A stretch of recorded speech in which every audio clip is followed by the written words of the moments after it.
Good morning, students. I hope you all are well. Today we will continue with another topic, that is capital expenditure. Out of the four components, three we have already done. Today we will do the fourth component.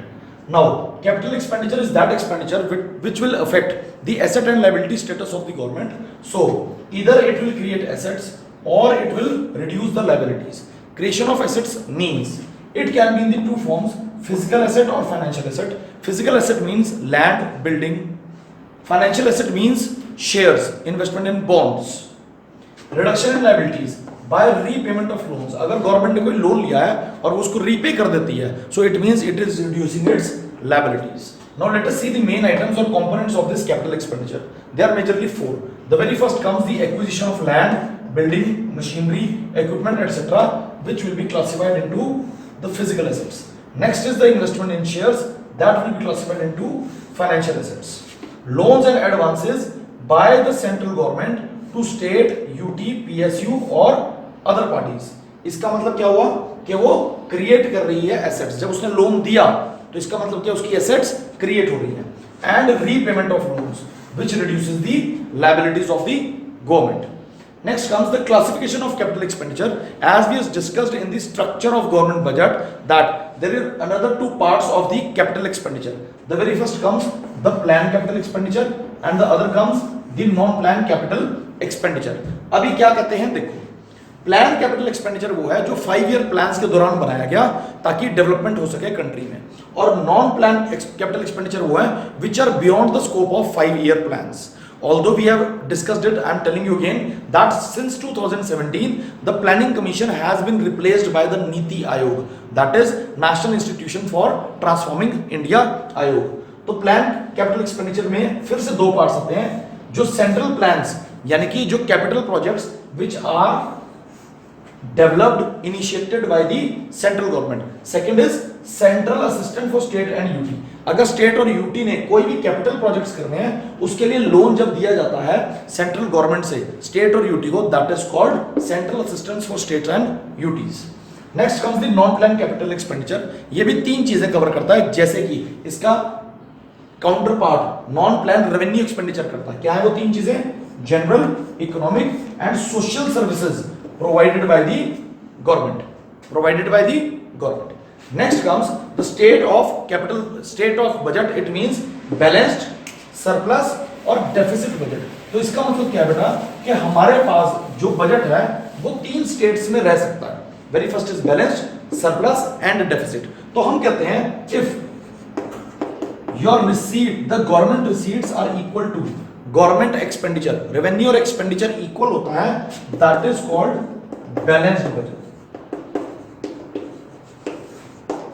अगर हमारा जो expenditure है minus receipts is greater than zero और expenditure is greater than receipts, तो हम बोलेंगे this is deficit budget. Third is if our expenditure minus receipts is less than zero or expenditure is less than receipts या revenue, तो हम उसको बोलेंगे surplus budget. हम क्या बोलेंगे? surplus budget. तो अब यहां पर इसकी एप्लीकेशन समझिए. when there is boom in the economy, greater money supply, greater demand, then the government uses the surplus budget policy so that it can take more taxes from you. Likewise, when there is depression in the economy, then so now let us discuss budgetary deficit. Budgetary deficit is equal to total expenditure minus total receipts. Now when we talk of total receipts over here, we will include borrowings. Why we will include borrowings? I will explain it to you under different head, that is fiscal deficit, right? तो अभी हम क्या बात कर रहे हैं? हम बात कर रहे हैं total expenditure minus total receipts. या हम इसको लिख सकते हैं, इस टोटल एक्सपेंडिचर को क्या लिख सकते हैं? Revenue expenditure plus capital expenditure. Total receipts can be written as revenue receipts plus capital receipts. तो इन दोनों का डिफरेंस. और अगर हम ब्रैकेट ओपन करते हैं तो revenue expenditure minus revenue receipts plus capital expenditure minus capital receipts, तो आ जाएगा हमारे पास budgetary deficit. We must note that from year 97-99 the practice of showing budget deficit has been discontinued in India. अब दिखाया जाता है ग्रॉस फिस्कल डेफिसिट और it is called monetised deficit. वो सिलेबस में नहीं है, हमें सिर्फ इतना पढ़ना है। Next, measures of government deficit. There are 3 measures of government deficit. Very first is revenue deficit, second is fiscal deficit, third is primary deficit. So let us start with revenue deficit. Revenue deficit is revenue expenditure minus revenue receipts. जो भी हमारी current income और expenditure है government की, उससे related जो भी हमारा डिफरेंस आएगा in expenditure and receipts, that will give us revenue deficit. It affects the current income and expenditure of the government. In 2018-19, our revenue deficit was 1.9% of GDP of India. Correct? Now let us see the implications कि अगर हमारा revenue deficit जो है वो आता है कि expenditure is greater than receipts, इसका मतलब if our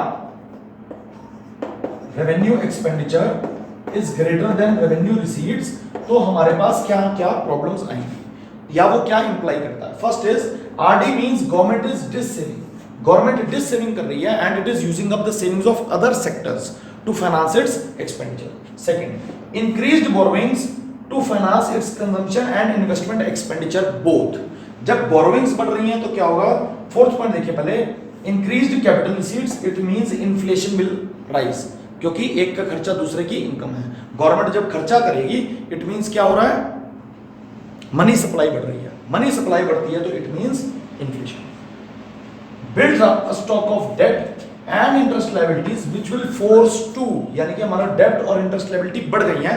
अब हमें क्या करना पड़ेगा, हमें अपना एक्सपेंडिचर कम करना पड़ेगा। और ये जो एक्सपेंडिचर है ये कमिटेड एक्सपेंडिचर भी हो सकता है, जैसे प्रोडक्टिव एक्सपेंडिचर या वेलफेयर एक्सपेंडिचर।